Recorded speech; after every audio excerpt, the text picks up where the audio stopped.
है बच्चों? आइए, हमने लास्ट क्लास में क्या किया था? एनेंसियोमर्स, अगर आपको याद हो, बहुत इंपॉर्टेंट टॉपिक था enantiomers, relation between two optical isomers. हमने 4 क्वेश्चंस भी कर लिए थे उसके, 1 2 3 4, और अभी यहां से मैंने क्वेश्चन दिए थे आपको 5 6 7 8 9 10, 10 questions, I mean additional 6 question मैंने और दिए थे। आपको इनमें रिलेशन निकालना था, ठीक है? आपको 2 कंडीशन बताई गई हैं एनेंसियोमर देखने के लिए, तो वही दोनों कंडीशंस लगानी है। Let's start. हम कर रहे हैं होमवर्क डिस्कशन। ये है homework discussion. So as in question number 5, इन दोनों में रिलेशन क्या है हमें ये चेक करना है। मेरे भाई याद रखना, जब भी किसी चीज की मिरर इमेज की बात की जाती है, मिरर इमेज, तो एक्चुअली केवल उसी चीज की मिरर इमेज की बात की जाती है जिसके पास कोई डायरेक्शनल प्रॉपर्टी हो। Like a chiral center rotates plane polarized light. अब रोटेशन में किस डायरेक्शन में रोटेशन हो रहा है, तो यहां डायरेक्शन इन्वॉल्व है। तो मेरे भाई आपको काइरल सेंटर जो है उसकी इमेज का तो लॉजिक समझ में आता है। चलिए एनेंसियोमर्स की पहली कंडीशन बताएं आपको।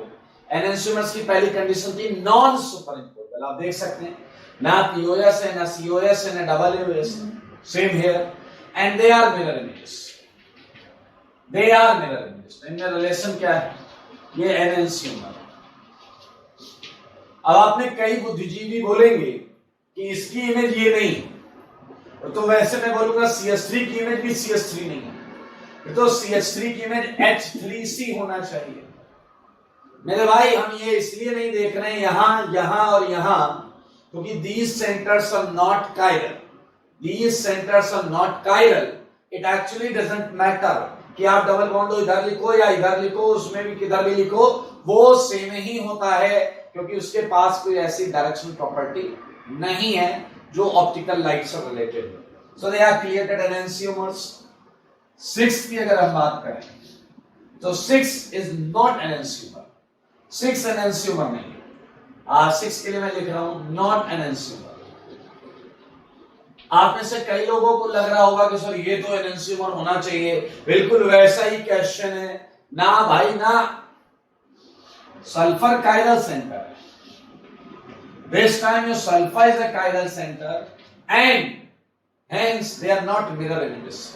They are not complete mirror images. नीचे वाला पोर्शन तो इमेज में है, but this chiral center is not in mirror image relation. That's why they are not enantiomers. Okay? इनका भी कुछ नाम है, हम आज पढ़ेंगे, but अभी के लिए they are not enantiomers. Talking about 7th, ये हमेशा आप अपने दिमाग में रखिएगा कि कंपाउंड्स फिशर प्रोजेक्शन में है, ठीक है? तो यहां कई बच्चों को सेंटर ऑफ सिमेट्री दिखने लगती है। डॉट H मिलाओ, OH मिलाओ, मिथाइल मिलाओ, तो कल से पैदल ये बात याद रखना, ये परछाई है। इसमें H आपकी तरफ निकला है तो दूसरा H भी आप ही की तरफ है। ऐसे 2 H को ऐसे कैसे मिला लोगे? ये सारे हॉरिजॉन्टल बॉन्ड्स टुवर्ड्स ऑब्जर्वर थे। ऊपर वाले पर H ये, OH ये, नीचे वाले पर OH ये, H ये। cannot have a center of symmetry. मेरे भाई पहली कंडीशन वैलिड है, ना POS, ना COS, ना WS, and they are mirror images. They are mirror images. तो एनेंसियोमर्स हैं, ये बहुत आसानी से दिख रहा है, एनेंसियोमर्स हैं। Talking about 8th, same condition applicable है like 7th. They are enantiomers. Please check. POS नहीं है, COS नहीं है, WS नहीं है, they are enantiomers. Same with 9th, ना POS है, इधर मिथाइल इथाइल है, ना POS है, ना COS है, ना WS है, so they are enantiomers. They are enantiomers. Okay. Talking about question number 10th, ये ध्यान से देखिए, यहाँ 3 कंपाउंड है, 1 2 3, तो मैं अलग अलग केसेस बनाऊंगा। 1 and 2 के बारे में बताऊंगा आपको, 1 and 3 के बारे में, एंड 2 and 3 के बारे में। So focus on 1 and 2. Clear? मेरे भाई पहली कंडीशन वैलिड है, it's a non superimposable because no POS, no COS and no WS. Agree? अब या तो आप वो जगह ढूंढे जहां मिरर रखा गया है, लाइक इसके नीचे मिरर रख दो, तो ये वाला मिरर इमेज बनेगा। ये इसके नीचे रख दो तो मिरर इमेज, या यहां मिरर रख दो, इसे इसके ऊपर रख दो, ये मिरर इमेजेस।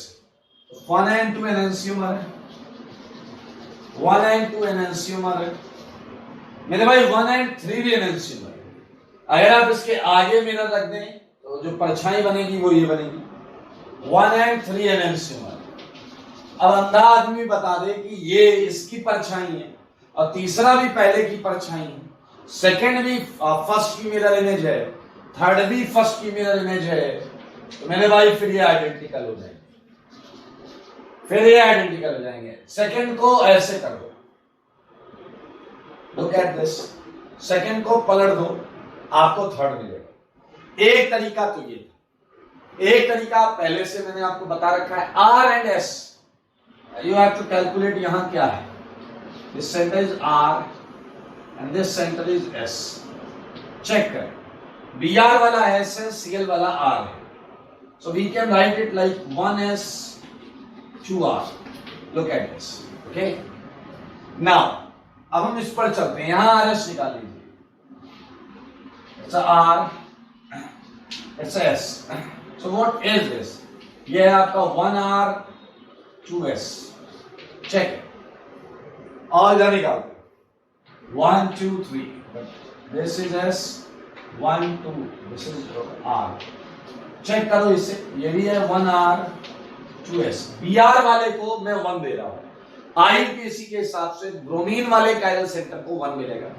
तो मेरे भाई 1r 2s 1r 2s they are identical, but look at carefully, 1s का 1r 2r का 2s, they are mirror images.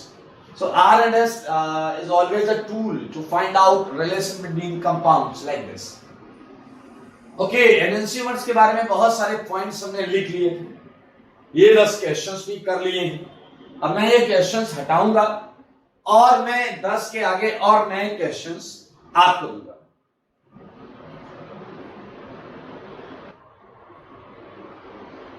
मेरे भाई कुछ क्वेश्चंस करेंगे एनेंसियोमर्स के क्वेश्चन, 10th के आगे करेंगे। क्वेश्चन नंबर 11, लाइक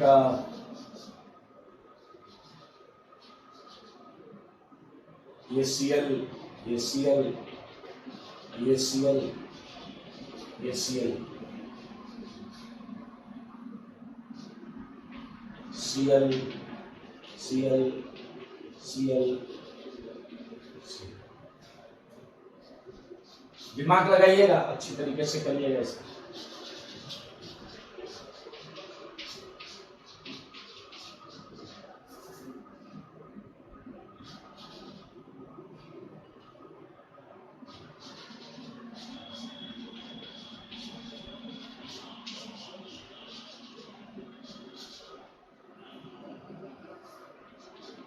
इनमें भी आपको रिलेशन ढूंढना है, घर से करके लाइएगा, अच्छे क्वेश्चंस।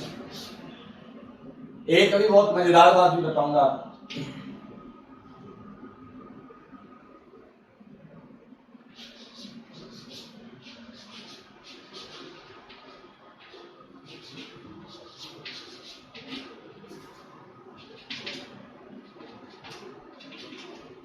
इधर मिठाई लगा हुआ है,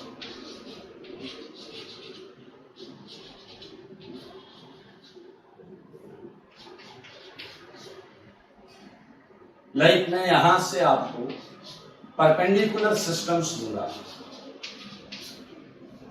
परपेंडिकुलर सिस्टम, ये वर्टिकल रिंग है, ये हॉरिजॉन्टल रिंग है।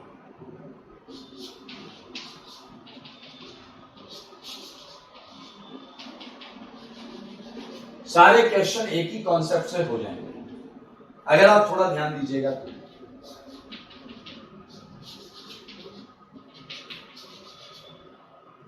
अगला भी मैं क्यूलिन ले लेता हूं, CH3 CH, all we know कि ये परपेंडिकुलर होता है, ये वर्टिकल है तो ये हॉरिजॉन्टल है। Now actually we are making, I am making a change at one terminal, या तो यहां, ठीक है। जैसे मैं यहां चेंज करूं तो CH3 नीचे कर दिया, and another terminal is exactly same. मैं एक काम और कर सकता हूं, उधर का टर्मिनल वैसे ही रखूं CH3 CH, और ये वाला टर्मिनल मैं पलट दूं H and this is your CH3. Okay, so perpendicular system में एक और बहुत पॉपुलर कैटेगरी है, that is biphenols. I hope आप जानते हैं, ये है NO2, ये है NO2, ये है COOH, and another ring is horizontal, there is NO2 and COOH. चलिए तो थोड़ा बड़ा बना,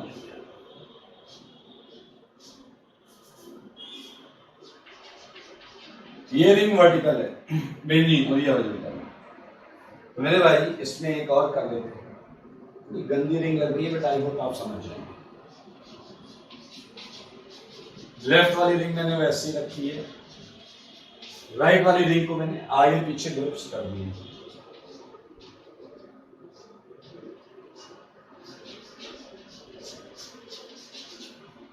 सो NO2 बाहर है, COOH अंदर है। बहुत सारे क्वेश्चंस बनाए जा सकते हैं, लाइक आपने एक चीज याद की होगी, ट्विस्ट बोट थी हमारे पास। चलो एक और है ट्रांससाइक्लोऑक्टेन, मैं बना देता हूं। ज्योमेट्रिकल आइसोमेरिज्म में आपने डेफिनेटली पढ़ा होगा, तो इसे आप पूरे कंपाउंड को बाहर की तरफ या पूरे कंपाउंड को अंदर की तरफ मान सकते हैं। साइक्लोऑक्टेन, ट्रांससाइक्लोऑक्टेन, दरअसल मैंने आपको जो दिया है वो ट्रांससाइक्लोऑक्टेन है और उसकी मिरर इमेज है।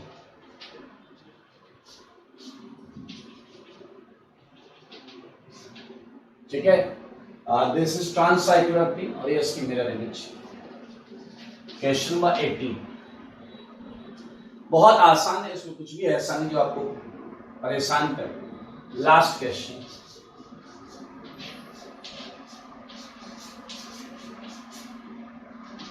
चलिए एक छोटी सी बात बता देता हूं।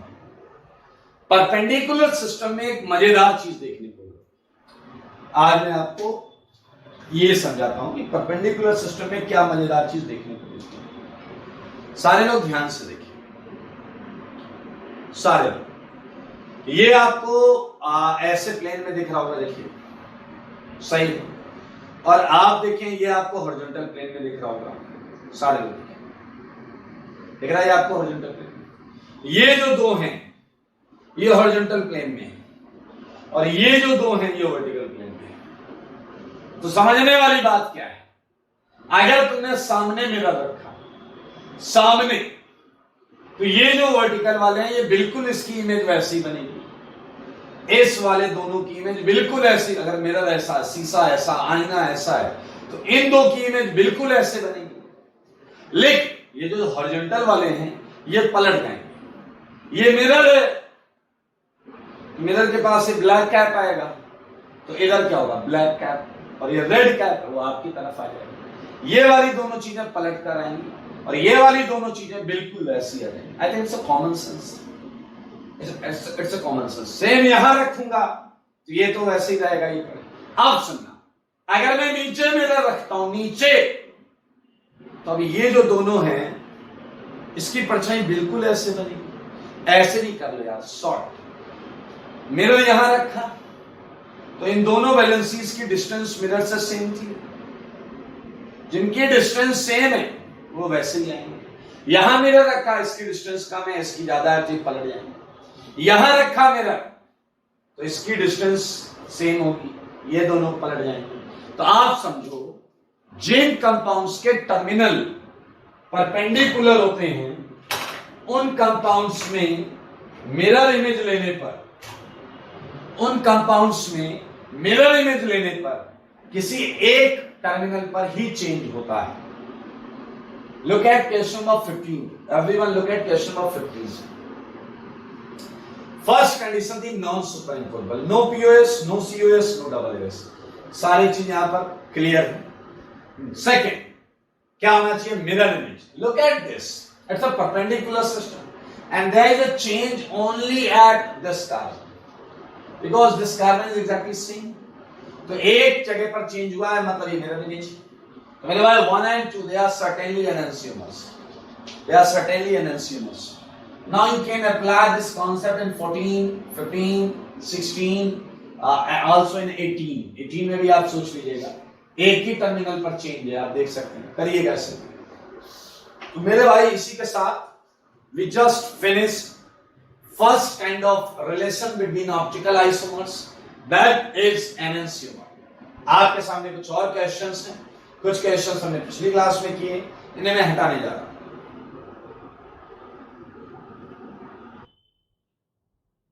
आइए, हमारा जो नया टॉपिक है वो फिर से ऑप्टिकल आइसोमर्स के बीच में रिलेशन ही है। जैसे एनेंशियोमर्स दो ऑप्टिकल आइसोमर के बीच में रिलेशन था, ये एक और रिलेशन है जिसे हम बोलते हैं डायस्टीरियोमर। डायस्टीरियोमर सारे लोग सुन लें। कुछ बच्चे कह रहे हैं सर वो रिलेशन निकालना आ गया, आप ये भी कैसे सीखें? मेरे भाई सबसे देसी डेफिनेशन बताऊंगा आपको, and I know you love देसी। डायस्टीरियोमर सारे देखो, पहले मैं इसका ट्रेडिशनल तरीका बताऊंगा फिर देसी तरीका बताऊंगा। सुने, कंपाउंड्स, फिर से मैं दो कंडीशन बताऊंगा विच आर, पहली condition which are stereoisomers, which are stereoisomers of each other, एक दूसरे के स्टीरियोआइसोमर, ठीक है। सेकंड पॉइंट, और एक दूसरे की मिरर इमेज ना हो, क्योंकि एनेंशियोमर्स में था मिरर इमेज हो, यहां है non mirror images of each other। मेरे भाई इन्हें बोलते हैं डायस्टीरियोमर्स, are known as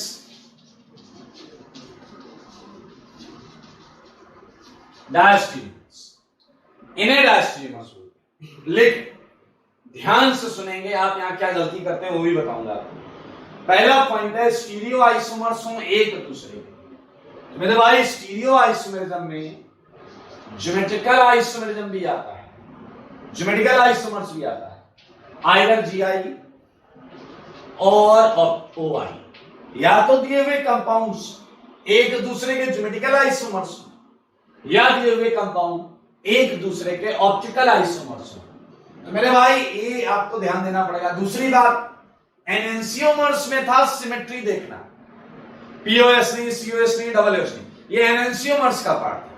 लेकिन अगर हम बात करें डायस्टीरियोमर की, तो सॉरी बॉस, यहां सिमेट्री की तो चर्चा ही नहीं, कोई चर्चा नहीं है सिमेट्री। देख लो कहां चर्चा नहीं है भाई, कहीं चर्चा नहीं है चर्चा। चले करें एक बेसिक डेफिनेशन का मैंने वादा किया था वो सुनो, और एक और डेफिनेशन, स्टीरियो आइसोमर्स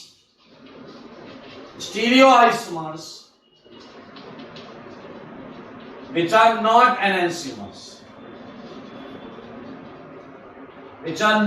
enantiomers, ऐसे स्टीरियोआइसोमर जो एक दूसरे के क्या ना हो, एनेंशियोमर्स ना हो, तो मेरे भाई मेरा रिलेशन डायस्टीरियोमर है ना। आसान, एनेंशियोमर देखना आता है तो कर लेना। मतलब आज होमवर्क डिस्कशन में मैंने जिसके जिसके सामने लिखा नॉट एनेंशियोमर्स, मतलब वो सारे डायस्टीरियोमर्स थे, समझ लो वो सारे डायस्टीरियोमर्स आपके सामने, because they are not enantiomers. तो मेरे भाई रिलेशन दो डिफरेंट स्टीरियोआइसोमर्स में केवल एनेंशियोमर का या डायस्टीरियोमर का ही हो सकता है। दो डिफरेंट स्टीरियोआइसोमर्स में रिलेशन या तो एक दूसरे के एनेंशियोमर होंगे या वो एक दूसरे के डायस्टीरियोमर्स होंगे। आप साफ साफ देख सकते हैं। आइए मैं इससे रिलेटेड कुछ पॉइंट लिखूंगा, कुछ एग्जांपल्स भी करेंगे, ये नोट करेंगे। क्या आपने नोटिस किया कि डायस्टीरियोमर्स में सिमेट्री का कोई योगदान नहीं, सिमेट्री है नहीं है कोई लेना देना नहीं। तो अगर मैं आपसे पूछूं कि डायस्टीरियोमर्स डायस्टीरियोमर्स मतलब दो कंपाउंड के बीच में रिलेशन, दो कंपाउंड की बात करें तो क्या डायस्टीरियोमर्स एक्टिव हो सकते हैं, क्या वो इनएक्टिव हो सकते हैं, क्या एक एक्टिव एक इनएक्टिव हो सकता है? ऐसे बहुत सारे प्रश्न आपके सामने होंगे। डायस्टीरियोमर्स में सारे लोग देखिए डायस्टीरियोमर्स, क्योंकि सिमेट्री पर तो कंडीशन है ही नहीं ना बॉस, सिमेट्री पर कोई कंडीशन नहीं। तो मेरे भाई डायस्टीरियोमर्स जो हम अगर दो कंपाउंड की बात करें तो बहुत मे बी एक्टिव हो सकता है, बहुत मे बी इनएक्टिव, क्योंकि there is no any condition regarding symmetry, बहुत इनएक्टिव हो सकते हैं। और तो और one active and one inactive भी हो सकता है। बहुत हलवा चीज दिखाई है मैंने, बहुत हलवा चीज, दोनों एक्टिव हो दोनों इनएक्टिव हो, एक एक्टिव हो एक इनएक्टिव हो, बिल्कुल ये सारी चीजें हो सकती हैं। आइए याद करो, नोट में हमने एनहांसर्स के बारे में बहुत कुछ पढ़ा था कि उसकी फिजिकल प्रॉपर्टी जैसी होती है वैसे। याद करो एनहांसर्स की फिजिकल प्रॉपर्टीज क्या थी? सेम, इसीलिए उसका सेम बीपी था, एमपी था, रिफ्रैक्टिव इंडेक्स था, सॉल्विटी था, डिसोसिएशन कांस्टेंट सब कुछ सेम था। लेकिन यहां तो बोला गया है व्हिच आर नॉट एनहांसर्स। भैया इसका सेकंड पॉइंट पता है? फिजिकल प्रॉपर्टीज ऑफ डायस्टीरियोमर्स क्या होगी खुद बताओ? सेम होनी चाहिए क्या? ना, एनहांसर में सेम चीज हो नहीं सकती। डायस्टीरियोमर्स इज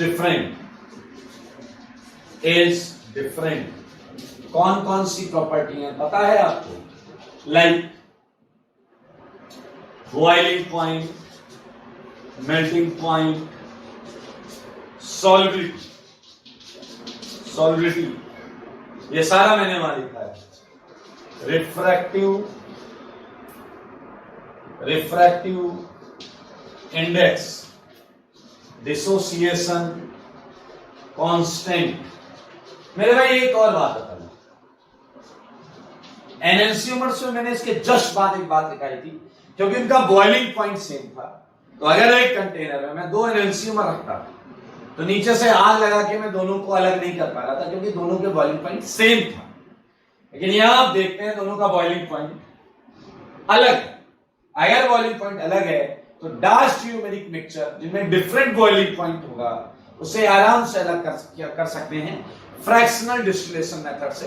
वो कंटेनर के नीचे आग लगा के उन्हें अलग किया जा सकता है। तो ये पॉइंट में मैं लिखूंगा यहाँ, ठीक है? थर्ड पॉइंट, डायस्टीरियोमेरिक मिक्सचर क्या हो? Can be separated by using fractional distillation method.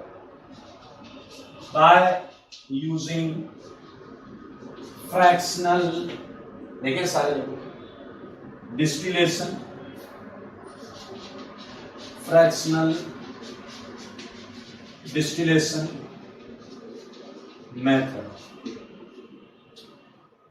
बहुत सिंपल पॉइंट्स हैं, आप देख सकते हैं। ओके, सो क्यों ना हम एक दो एग्जांपल्स करें, कुछ एग्जांपल्स करते हैं, कुछ तो करेंगे वैसा, एक दो तो करेंगे। आइए सारे लोग देखिए, पहला क्वेश्चन आपको रिलेशन पता करना है। पहला क्वेश्चन मैंने आपको ये दिया और ये दिया, बिल्कुल टेंशन मत लो। दो कंपाउंड दिए मैंने आपको, ये दिया, ठीक है? ये मैं कंडीशन यहां लिख दे रहा हूं, आइदर GI और OI, ठीक है? Now I look at this compound.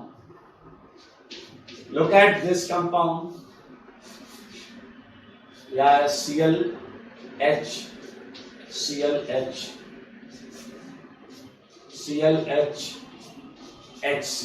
Look at both. ये जो दो कंपाउंड्स हैं, अगर इन दोनों में ये दो कंडीशन लगाता हूं तो देखते हैं कैसे वैलिड होता है या कितना वैलिड होता है। क्या ये एक दूसरे के स्टीरियो आइसोमर्स हैं? क्या ये दोनों एक दूसरे के स्टीरियो आइसोमर्स हैं? और स्टीरियो आइसोमर्स का क्या मतलब था? या तो ज्योमेट्रिकल आइसोमर्स हैं या ऑप्टिकल। तो मेरे भाई ये पहली कंडीशन वैलिड होगी। दूसरी कंडीशन है एक दूसरे की मिरर इमेज ना हो। अंधा आदमी बता देगा मिरर इमेज नहीं है, तो मेरे भाई इसका आंसर है डायस्टीरियोमर। ये डायस्टीरियोमर है, पूरा लिख लेना। हेंस प्रूफ, कितना आसान है। और देखो दोनों इनएक्टिव, बहुत इनएक्टिव वाली कैटेगरी है, दोनों इनएक्टिव सही है। चलिए लुक एट सेकेंड, आपको डायस्टीरियोमर देखने के लिए यही दो कंडीशन लगानी है। डायस्टीरियोमर के लिए यही दो कंडीशन लगानी है। Stereo isomer of each other, क्या ये दोनों एक दूसरे के स्टीरियो आइसोमर? यस। इन्हें ज्योमेट्रिकल आइसोमर्स भी बोला जा सकता है, इन्हें ऑप्टिकल आइसोमर भी बोला जा सकता है, आप देख सकते हैं। Non mirror images of each other, yes they are not mirror images. आप देख लीजिए दोनों आप हैं तो मिरर इमेज में एक आप एक डाउन हो ही नहीं सकता। तो मेरे भाई ये डायस्टीरियोमर्स है, हेंस प्रूफ ये डायस्टीरियोमर्स। अब आप जरा देखें पहला वाला, ये मैं एडिशनल बता रहा हूं। डायस्टीरियोमर आ गया, हमें पता चल गया, अब हम खुश हैं। आइए मैं एडिशनल बता रहा हूं। लुक एट फर्स्ट, पहला इनएक्टिव है, पीओएस है इसके अंदर, पहला इनएक्टिव है, दूसरा एक्टिव है। तो ये थर्ड वाला केस देखो, one active and one inactive. देखो मैं तीनों कैटेगरी आपके मुंह पे मारना चाह रहा था, इसलिए मैंने आपको। लुक एट थर्ड केस, सारे लोग थर्ड देखो। ये है मिथाइल, ये H, ये OH, ये H, ये OH, और नीचे है इथाइल। यहां इथाइल, देखते रहो ध्यान से। ये OH, ये H, ये मिथाइल, नीचे है ethyl. Now look at carefully, इन दोनों क्वेश्चन को ध्यान से देखो। इन दोनों क्वेश्चन को ध्यान से देखो और ये पॉइंट एप्लीकेबल करो। फर्स्ट वाला, stereo isomers of each other, yes they are stereo isomers, they are optical isomer of each other। ये एक दूसरे के ऑप्टिकल आइसोमर है, molecular formula same, structural formula same, chiral center बाकी दिख ही रहा। Non mirror images of each other, yes they are not mirror images of each other, again they are related as diastereomers. Diastereomers and you can find कि दोनों active है, इसमें भी symmetry नहीं है कोई, इसमें भी नहीं है, बहुत एक्टिव। तो मेरे भाई बहुत इजी सेगमेंट है, ध्यान से देख लें। डायस्टीरियोमर्स के हम 5-7 क्वेश्चंस और करेंगे। 3 तक हमने क्वेश्चंस कर लिए हैं और इसके आगे हम स्टार्ट करेंगे क्वेश्चन नंबर 4 से। ओके आइए, 3 क्वेश्चंस हमने डायस्टीरियोमर्स के कर लिए हैं, आगे बढ़ेंगे, कुछ और क्वेश्चंस डायस्टीरियोमर्स पे करेंगे। क्वेश्चन नंबर 4 ये सब आप घर से करके लेंगे, ठीक है? बहुत आसान क्वेश्चन है। लाइक मैंने ये दिया आपको CH3H, आपको बेटा बस वही 2 कंडीशंस लगानी और एंजॉय करना है। एंजॉय करिएगा एकदम बढ़िया वाला। एक वो वाला क्वेश्चन तुम्हें याद होगा, एनेंशियोमर में मैंने दिया था तुम्हें HOHCH3, वो कर लीजिएगा आप OHHCH3। 6 क्वेश्चन।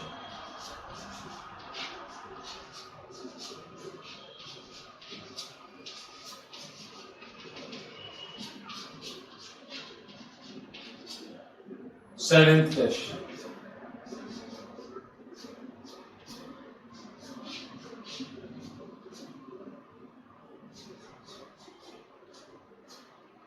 तीन कंपाउंड्स हैं तो 2-2 का सेट बनाइएगा, उनमें रिलेशन बताइएगा।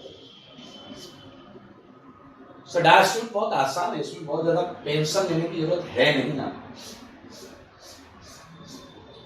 ये CH3, HOH, OH, OH, OH and CH3, 4 OH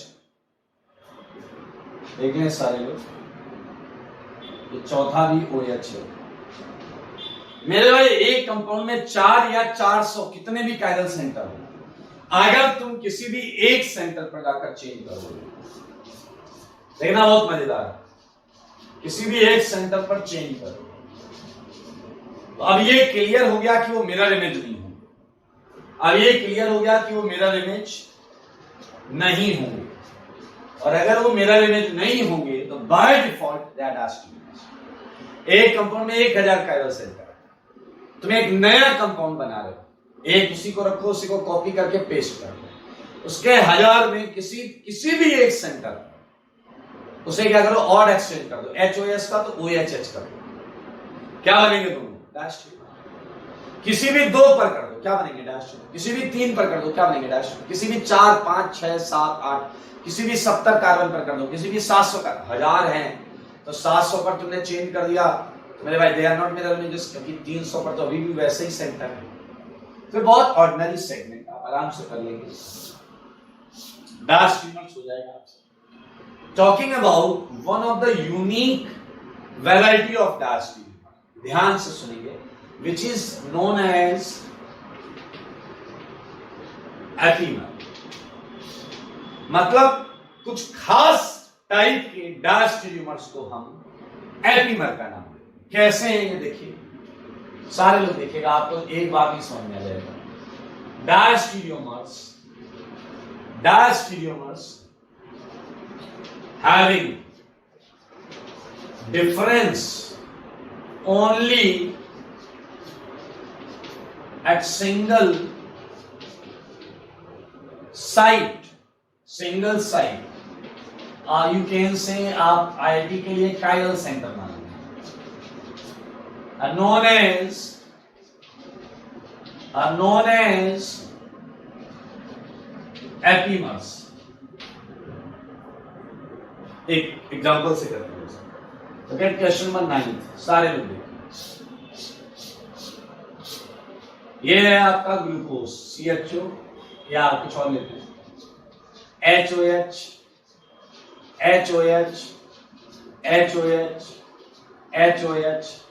CH2। ये ग्लूकोज नहीं है, उसी का एक आइसोमर है, सारे लोग देखते हैं, CHO, ठीक है। ये है आपका OH, H, HOH and HOH, और ये है आपका CH2। एक और दूंगा मैं आपको, ये है आपका CHO, OH, HOH, CH2H, ठीक है। नाउ लुक एट, मैं 3 पेयर बना रहा हूं, it's your 1, it's 2, it's 3, clear. ये 1, 2, 3, सारे लोग देखिए, 1 and 2 में, 1 and 3 में, and 2 and 3, ये 3 पॉसिबल अरेंजमेंट्स हैं। इन दोनों में देखो, they are optical isomers of each other, एक दूसरे का ऑप्टिकल आइसोमर, और ये मिरर इमेज नहीं है क्योंकि इनके इस सेंटर पर डिफरेंस है, मैंने भाई अगर मैं पूछूं 1 and 2 क्या है, क्या ये डैश टीरियोमर्स हैं, आप बिल्कुल बोलिएगा डैश टीरियोमर्स हैं। 1 और 3 देखो, यहां 2 जगह चेंज है, ऊपर वाले दोनों कायरल सेंटर पर चेंज है, तो डैश टीमर के लिए तो हो गया भाई, डैश टीमर तो अलग है, मिरर इमेज नहीं होना चाहिए। 2 and 3 में भी एक जगह चेंज है, इस वाले सेंटर पर, बाकी सारे सेंटर से नहीं, यहां चेंज, तो डैश टीमर बोलने में कोई बुराई नहीं, डैश टीमर। लेकिन इन 3 डैश टीमर्स में कुछ को हम एपीमर भी बोल सकते हैं, कुछ को हम क्या बोल सकते हैं, एपीमर। कैसे, जिसमें सिंगल साइड पर ही डिफरेंस है, एक ही जगह पर जहां डिफरेंस, आप देख सकते हैं 1 and 2 में एक ही जगह पर डिफरेंस है। और अब आप एक काम करें, IUPAC नंबरिंग कर लें, ये काम तो कर सकते हैं, IUPAC। तो अगर मैं IUPAC नंबरिंग करता हूं,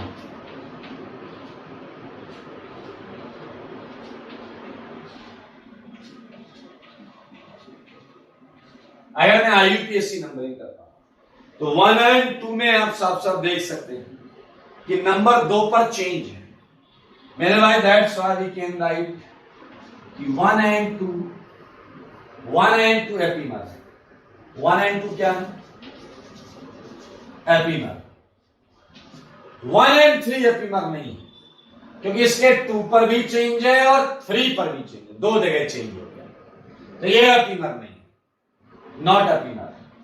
अगर आप 2 और 3 को देखें तो 2 और 3 के केवल एक ही जगह चेंज हुआ है, वो है 3rd पर, और कहीं चेंज नहीं हुआ है। तो मेरे भाई 2 और 3 भी एपीमर है, 2 और 3 भी एपीमर। लेकिन आपने देखा 1 एंड 2 में नंबर 2 पर चेंज था और 2 और 3 में नंबर 3 पर चेंज था। तो इस बात को भी हम यहां मेंशन कर सकते हैं। कैसे? 1 एंड 2 में कार्बन नंबर 2 पर डिफरेंस था, तो हम लिखेंगे C2 एपीमर। 2 एंड 3 में 3 पर डिफरेंस था, कार्बन नंबर 3 पर डिफरेंस था, that's why it is C3 epimer. मेरे भाई इस C2 C3 का उस एक्सेस ऑफ सिमेट्री से कोई लेना देना नहीं है, 2 फोल्ड एक्सेस ऑफ सिमेट्री से लेना देना नहीं है, C2 का और 3 फोल्ड से यहां नहीं लेना देना, यहां ये number of carbon atom according to IUPAC को रिप्रेजेंट कर रहा है। तो सो इजी। एक बात और बोलना, एक और ऐसी बात बोलना, मैं लिख रहा हूं, आप बताना सच है या नहीं। मैं लिख रहा हूं all epimers are diastereomers, all epimers are diastereomers. I think ये तो सबको दिख रहा है, देखो जितने एपीमर है डायस्टेरियोमर भी, लेकिन उल्टा सही नहीं है, जितने डायस्टेरियोमर है वो एपीमर नहीं है, आप देख सकते हैं बीच वाला नहीं है। सो you can write in second point all diastereomers are not epimers, are not epimers। मेरे भाई ये इसी के साथ हमने डायस्टेरियोमर खत्म किया, एपीमर खत्म किया है, और अब हम आगे बढ़ते।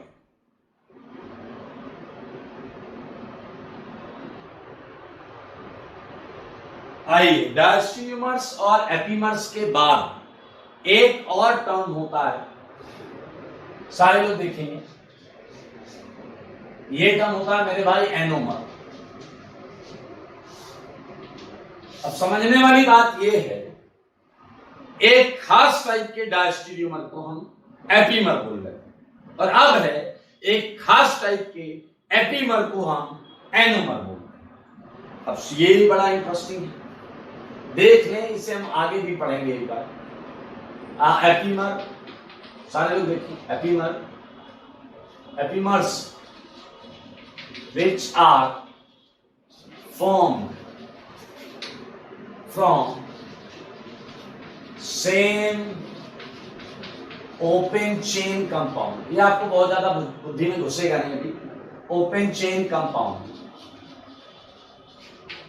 is known as anomer. मैं फिर भी आपको समझाता हूं, देखिए आगे चलकर आप एक बहुत अच्छी चीज पढ़ेंगे बायोमोलिक्यूल चैप्टर में। मैंने भाई ये है ग्लूकोज। अगर आप ग्लूकोज का स्ट्रक्चर जानते हैं,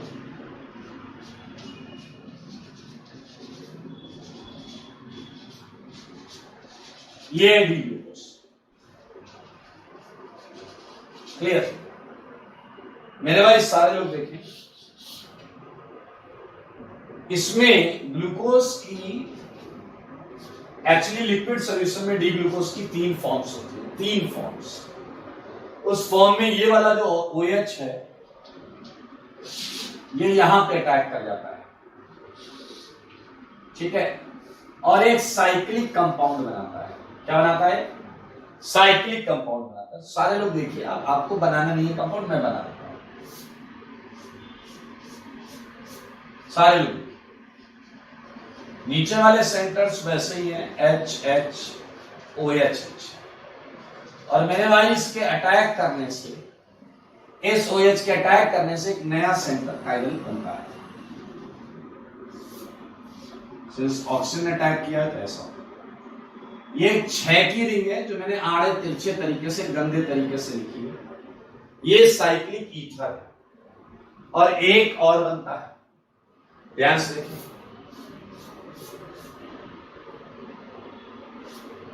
ये है आपका CH2OH। नीचे वाले 4 सेम रहेंगे,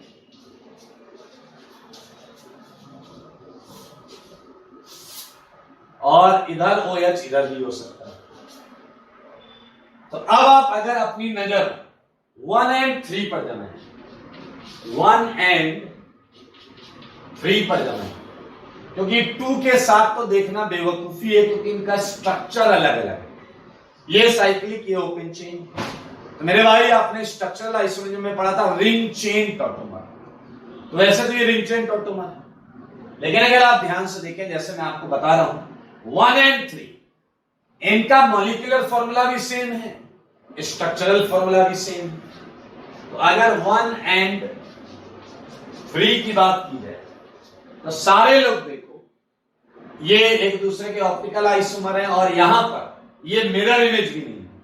1 and 3 they are not mirror images. तो we can write a diastereomer, we can write a diastereomers, agreed. Now अब इन डायस्टीरियोमर्स को ध्यान से देखो, इनके एक ही सेंटर पर डिफरेंस है, बस एक ही सेंटर पर डिफरेंस है। इसका मतलब इन्हें क्या नाम दे सकते हैं?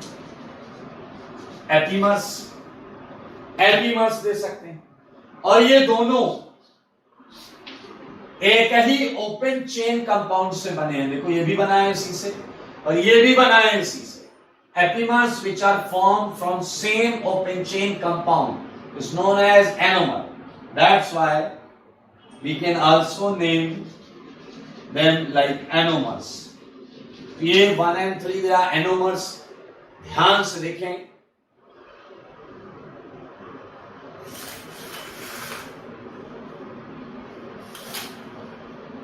they are anomers। I don't think यहां किसी को कोई डाउट, यहां किसी को कोई डाउट नहीं होना चाहिए। It's question number 10। ये एनोमर्स, एपीमर्स सब खास वैरायटी को नाम दिए गए हैं। और मेरे भाई इसी के साथ हम ऑप्टिकल आइसोमर्स के बीच में रिलेशंस को देखना सीख गए हैं। मेन रिलेशंस होते हैं एनेंसियोमर्स एंड डायस्टीरियोमर्स। बाकी डायस्टीरियोमर्स की कुछ सब पार्ट्स हैं like epimers and anomers, and हमें वो समझ में आ गया क्या। एक छोटा सा टर्म हम और पढ़ेंगे, वो सारे लोग ध्यान से देखें। ये कोई रिलेशन नहीं होगा, देखो ये कोई रिलेशन नहीं होगा मेरे भाई। ये कंपाउंड का, ये एक ऑप्टिकल आइसोमर का, पर्टिकुलर ऑप्टिकल आइसोमर की का नाम या कैटेगरी नेम है मेसो कंपाउंड। मेसो कंपाउंड याद है आपको वो बच्चा जो पेपर तो देता था लेकिन नंबर स्कोर करता था +10 एंड -10 और नेट नंबर आते थे उसके 0। ऐसा बच्चा पेपर देने तो गया था, क्वेश्चन भी सॉल्व किए, बट नेट ऑप्टिकली इनएक्टिव था।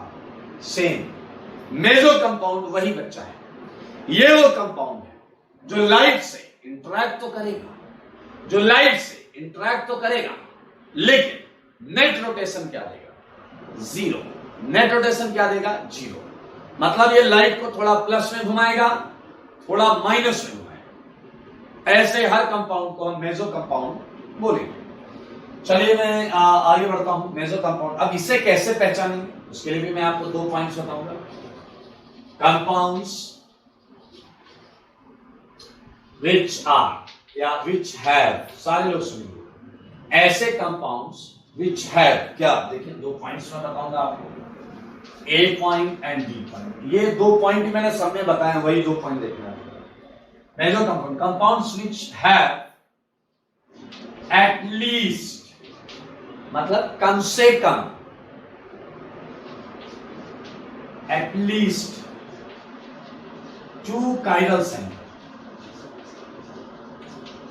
Eight least 2 chiral centre. एक पर नहीं होगा, 2, 3, 4, 5, 2000, 2 लाख, 2 करोड़ सब चलेगा। कम से कम 2 काइरल सेंटर हो। और अब at least anyone from POS, COS and AAOS, in 3 symmetry में से कम एक तो होनी चाहिए। तो मेरे भाई आप समझ गए, काइरल सेंटर होना इस बात की गारंटी है कि वो लाइट से इंटरैक्ट करेगा।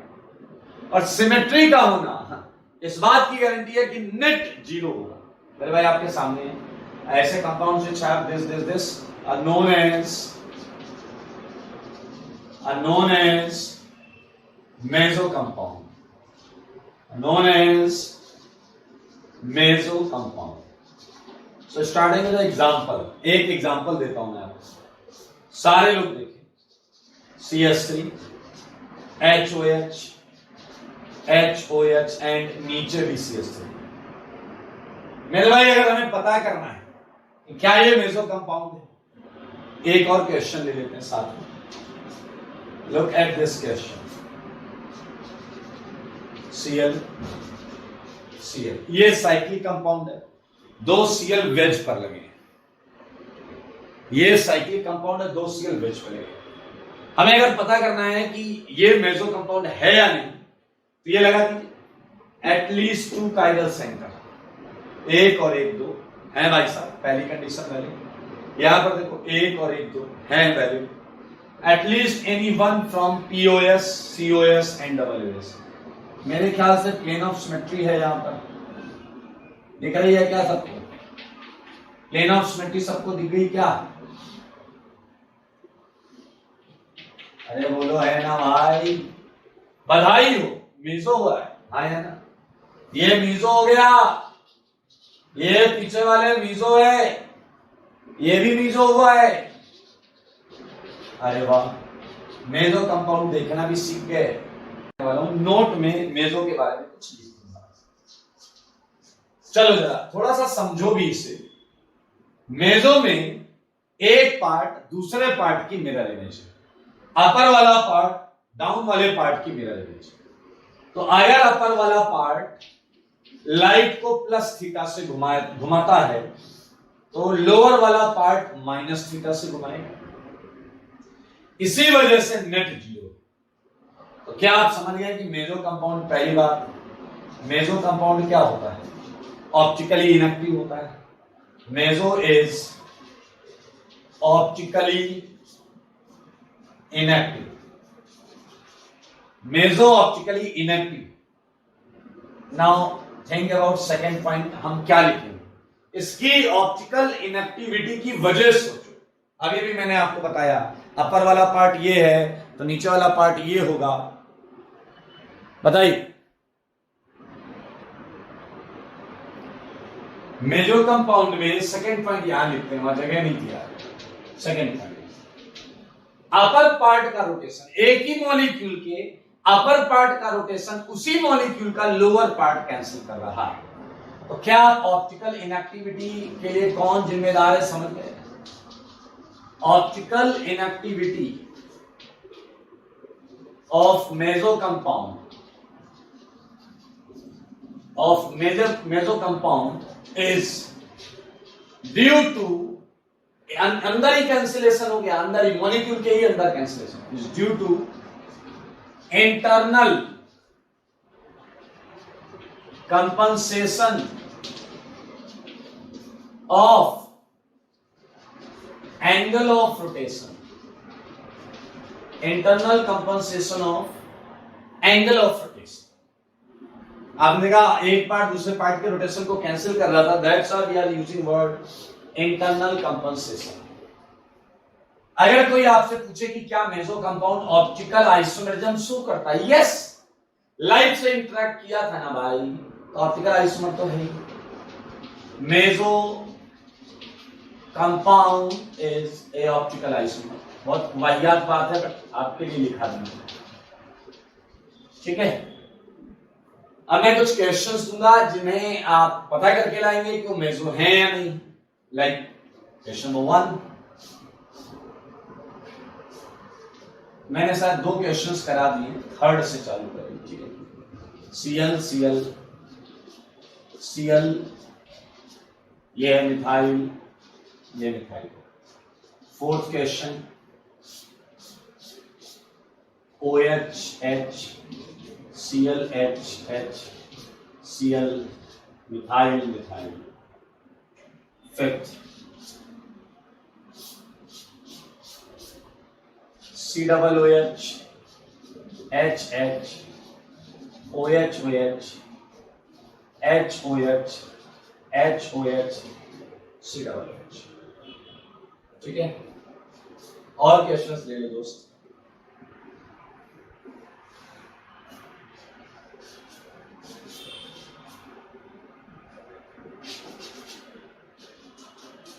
ये मिथाइल एल्केंडम मेजो कंपाउंड ढूंढना है आपको।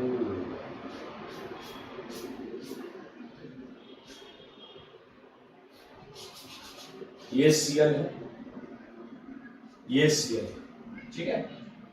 आप ब्रोमीन भी ले सकते हैं, ऐसी बात नहीं है सर ब्रोमीन क्यों नहीं ले रहे हो।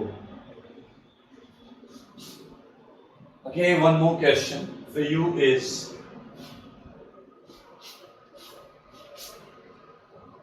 ये है आपका ब्रोमीन, नीचे क्लोरीन, और ये है क्लोरीन एंड ब्रोमीन। थोड़ा ध्यान से करिएगा, ठीक है मेरे भाई।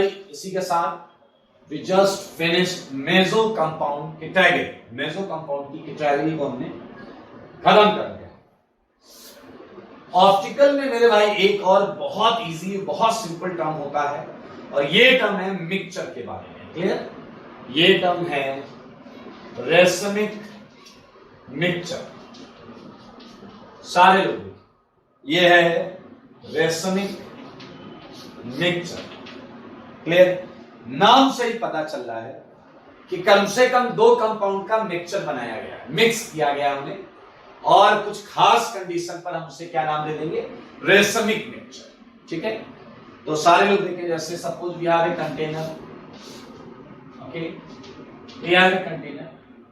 अगर एक कंपाउंड का एक ऑप्टिकल आइसोमर्स आप इसके अंदर डालें और उसी ऑप्टिकल आइसोमर मिरर इमेज डालें, अब आप कहोगे इसे तो आपने आज एनएंसियोमर बोला कि एनएंसियोमर बोलते हैं। यस, यानी कि हमें इसके अंदर क्या मिक्स करने हैं? एनएंसियोमर्स। क्या मिक्स करने हैं? एनएंसियोमर। सारे लोग देखिएगा, सारे लोग देखिएगा, मैंने एक कंपाउंड मिक्स किया, you can say that is R, और हमने उसी की मिरर इमेज एस को मिक्स कर दिया।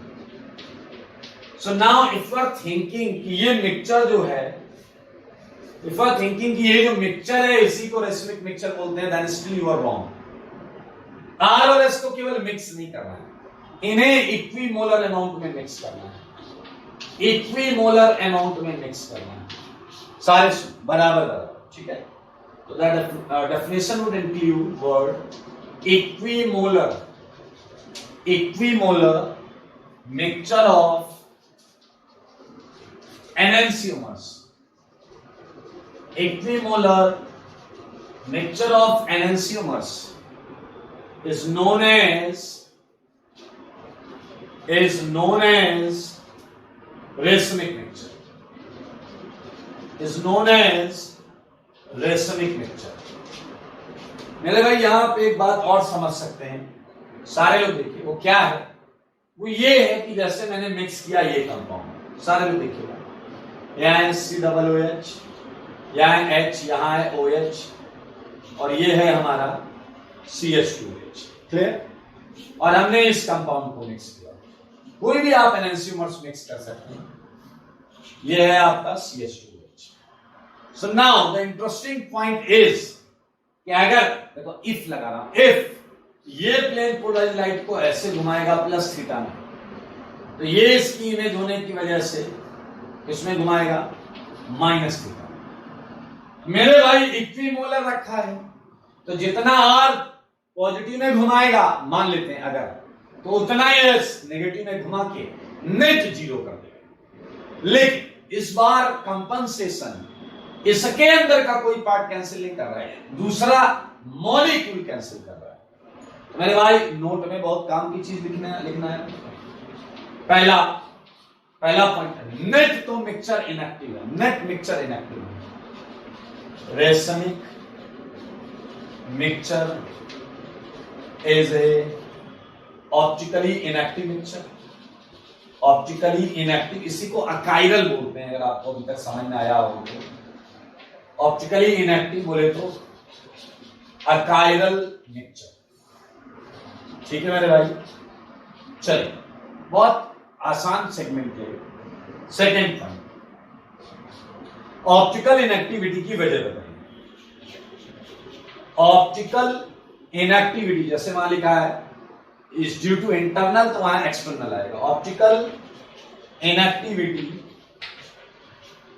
इज ड्यू टू, बोलो, एक्सटर्नल वर्ड आएगा, external compensation, external compensation of angle of rotation, angle of rotation आप लिख लीजिएगा पूरा। So important point is external compensation. And एक प्रश्न मैं आपसे पूछूंगा, मुझे बताइए क्या रेसिमिक मिक्सचर को फ्रैक्शनल डिस्टिलेशन से अलग कर सकते हैं? क्या रेसिमिक मिक्सचर को फ्रैक्शनल डिस्टिलेशन से अलग कर सकते हैं? सोचो सोचो, आज और कल की क्लास में ही पढ़ा था, पिछली क्लास में। ये रेसिमिक मिक्सचर है, same physical properties, same BP, नहीं कर सकते, नहीं कर सकते, नहीं कर सकते। मेरे भाई रेसिमिक मिक्सचर हो गया। कितना आसान, कितना सिंपल, देख लें। और आज काम करेंगे लास्ट टॉपिक, इसी रेसिमिक मिक्सचर से रिलेटेड रखते हुए आज का लास्ट टॉपिक हम चालू करने जा रहे हैं। आइए बच्चों, अब एक इसी पर कुछ न्यूमेरिकल्स बनाकर पूछे जा सकते हैं आपसे। तो मैं एक छोटे से क्वेश्चन से आपको लेकर आगे चलता हूं। बहुत छोटा क्वेश्चन, लाइक आप मार्केट में जाके सब्जी खरीदते हैं, पूछते हैं भैया कितने हिसाब से आपने आलू दिए, टमाटर दिए, तो उस हिसाब से आप 2 किलो लेते हैं या 1 किलो लेते हैं, जो भी लेते हैं, तो पैसे तो सही देते हो ना, कम ज्यादा तो नहीं देते। अगर वो सही कर लेते हो तो ये सही हो जाएगा, वो सही कर लेते हो तो ये सही हो जाएगा। सुनना जरा एक एग्जाम्पल, एक एग्जाम्पल, सारे सुनिए। 2-butanol plus 2-butanol plus 2-butanol has plus 20 degree rotation, plus 20 degree rotation in pure form। Pure का मतलब होता है 100%। जब ये था वो प्लस 20 डिग्री घुमा रहा, ठीक है। So easy. ना find optical rotation, optical rotation of a mixture of a, 2 कौड़ी का क्वेश्चन देखो। ये कह रहा है ऑप्टिकल रोटेशन बताओ एक मिक्सचर का, ठीक है, हैविंग 70% प्लस 2-butanol, 70% क्या है प्लस 2-butanol, एंड 30% क्या है minus 2-butanol।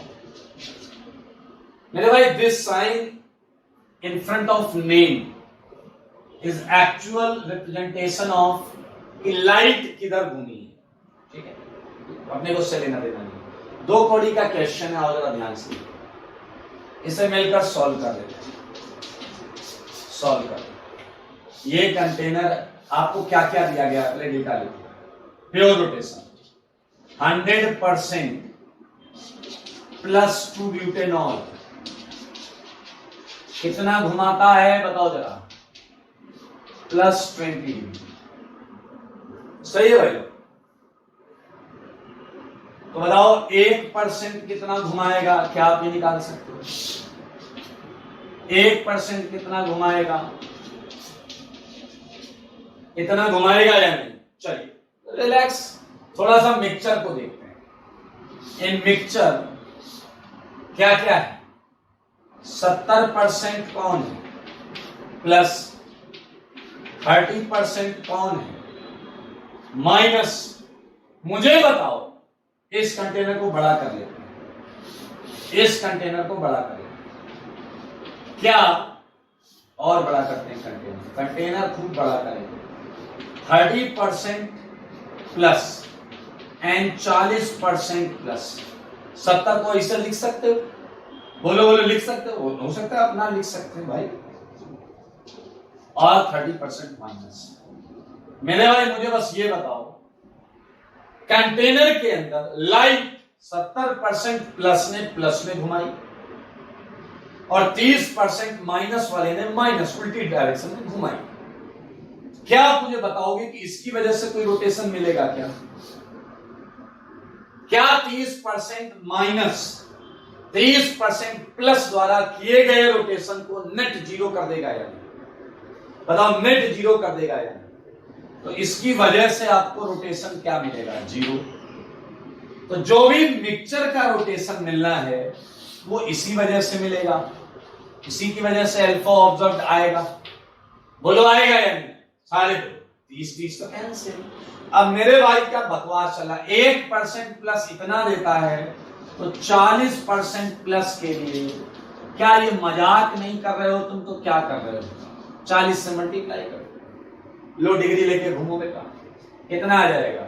8 degree plus 8 degree, ये आंसर है वैसा। बधाई हो बधाई, 8 डिग्री का आंसर आ गया। आ गया है नहीं? मेरे भाई 40% एक्सेस एनेंसियोमर था, 70 माइनस 30, 40% एक्सेस एनेंसियोमर था और उससे हमने बखूबी ये निकाल लिया। ये बहुत दोपड़ी का क्वेश्चन था। ऐसे क्वेश्चंस आ सकते हैं, पूछे जा सकते हैं। मैं ऐसे कुछ 8-10 क्वेश्चंस आपको दे देता हूं, आप घर जाकर करते रहेंगे, ठीक है? घर जाके खूब बिंदास करेंगे। जो भी आपने 70 माइनस 30 किया उससे आपने निकाला प्योरिटी ऑफ मिक्सचर। मिक्सचर की प्योरिटी कितनी है? 40% ही नेट लाइट घुमा रहा है, ये प्योर पार्ट। और इम्प्योरिटी कितनी है? 60% पार्ट, जो लाइट नहीं घुमा पा रहा है वो इम्प्योर पार्ट, ठीक है?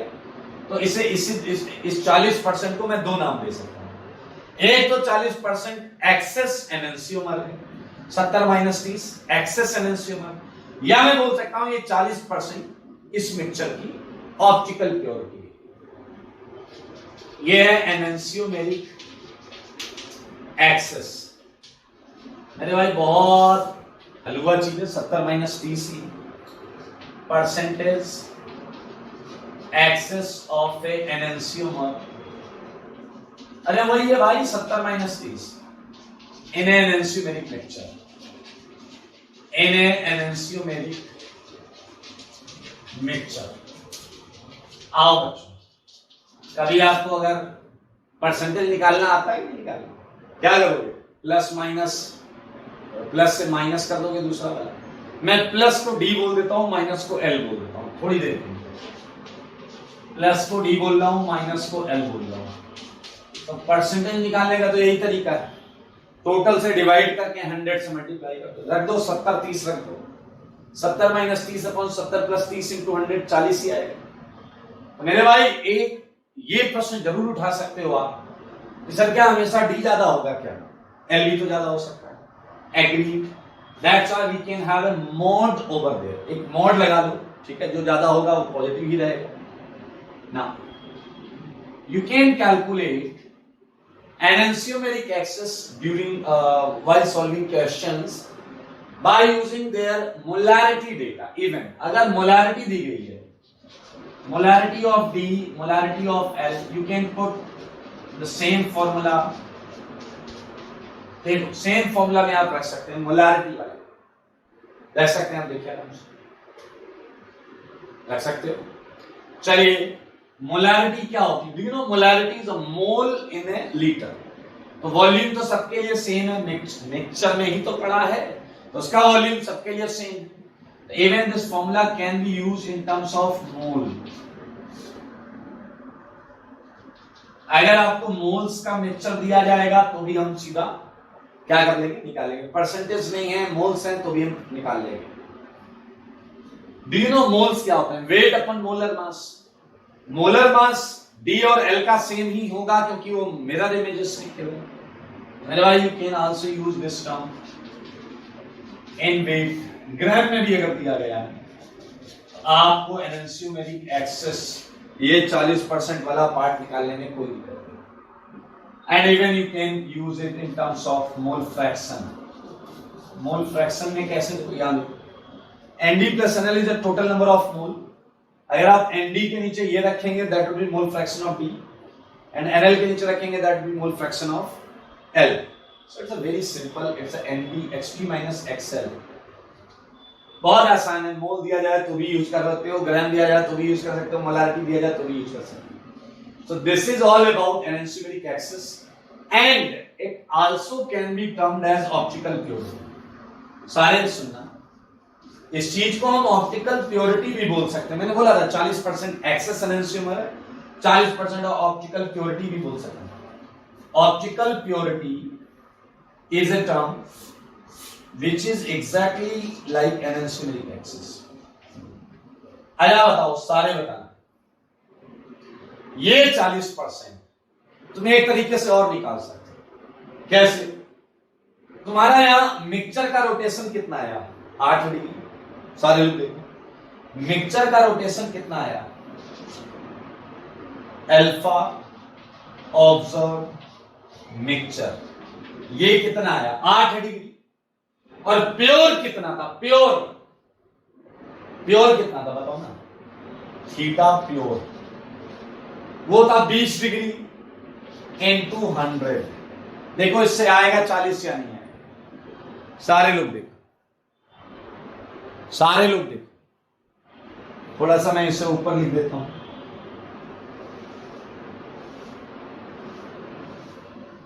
ऑप्टिकल प्योरिटी जो है, इसी को हम बोल सकते हैं एनेंशियोमेरिक एक्सेस। ठीक है, and we have formula to calculate both of the terms optical purity and enantiomeric excess. But एक और तरीका है मेरे भाई, अगर आपको नेट रोटेशन पता हो 8 डिग्री, नेट मिक्सचर रोटेशन और प्योर रोटेशन पता है, तो मेरे भाई we can directly use alpha observe upon alpha pure into 100। Look at this formula. Alpha observe mixture, एक क्वेश्चन हमने बोर्ड पर सॉल्व किया है,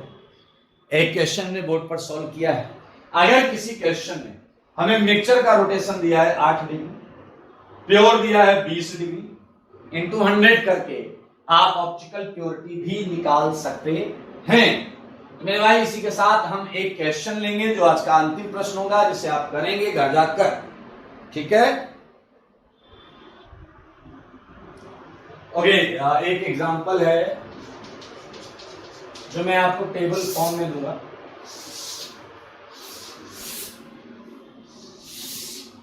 सारे लोग देखिए,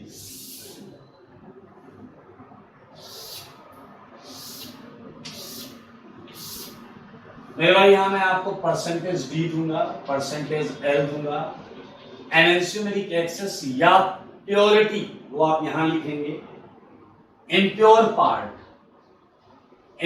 पार्ट या रेसिमाइज्ड पार्ट वो आप यहां लिखेंगे। ठीक है, और यहां आप लिखेंगे अल्फा ऑब्जर्व मिक्सचर।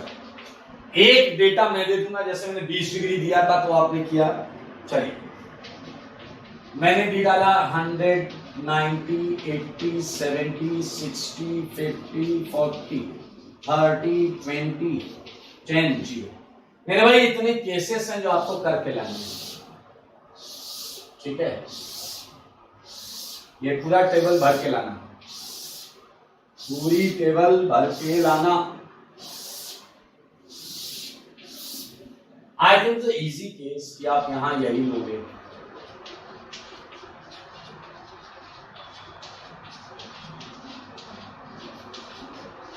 क्या आपने नोटिस किया कि ये ऑप्टिकली प्योर कंडीशन केस है, ऑप्टिकली प्योर 100%, और ये भी ऑप्टिकली प्योर केस है। ठीक है, क्या आपने नोटिस किया कि ये रेशमिक मिक्सचर है, रेशमिक मिक्सचर आदि पढ़ा था मेरे भाई। आप बहुत आराम से मैं एक डेटा दे देता हूं। अगर प्योर है प्लस थीटा डी, क्या है प्योर? प्लस थीटा डी हटा दो थीटा। अगर है प्योर प्लस थीटा तो थीटा के टर्म्स में ही ये टेबल भरेगी यहां पर। ठीक है, 1 2 कर लेते हैं। 100:0 तो प्योर पार्ट कितना होगा? पूरा 100 माइनस 0 100 आएगा। इम्प्योर पार्ट 0, और रोटेशन कितना है? Plus theta. 90:10 में प्योर पार्ट 80 होगा, क्योंकि इसका 10 इसके 10 को कैंसिल कर देगा। इम्प्योरिटी होगी 20% की, वही 10 10 जो कैंसिल हुआ है। और ये आएगा प्लस 0.8 थीटा। अगर 100% थीटा दे रहा था तो 80% 0.8 थीटा देंगे। मेरे ख्याल से आप कर लेंगे इसे, ये कर लीजिएगा। But there is a various possibilities of questions like, मान लो आपको मैंने ये दिया 55 45, एक तो ये कर लेना। अगला क्वेश्चन, मान लो मैं आपको केवल 76% एनएनसीयूमेरिक एक्सेस दे दूं, आपको सारी चीजें निकालनी, बड़े आराम से निकाल सकते हैं। मैं आपको एक चीज बता दे रहा हूं कि डी जो है इस वाले केस में एल से ज्यादा है। सेकेंड लास्ट केस में मैं बता रहा हूं कि 42% इम्प्योरिटी है, एल ग्रेटर देन डी है। एंड लास्ट वाला जो है, यहां पर मैंने रोटेशन आपको दिया है -0.18 थीटा। तो आपको सारी चीजें भरनी है इन वैल्यूज के लिए। तो मेरे भाई आज के लिए इतना ही रखते हैं, ठीक है? करके आइए, बड़ा इंटरेस्टिंग मजेदार चैप्टर है। आज के लिए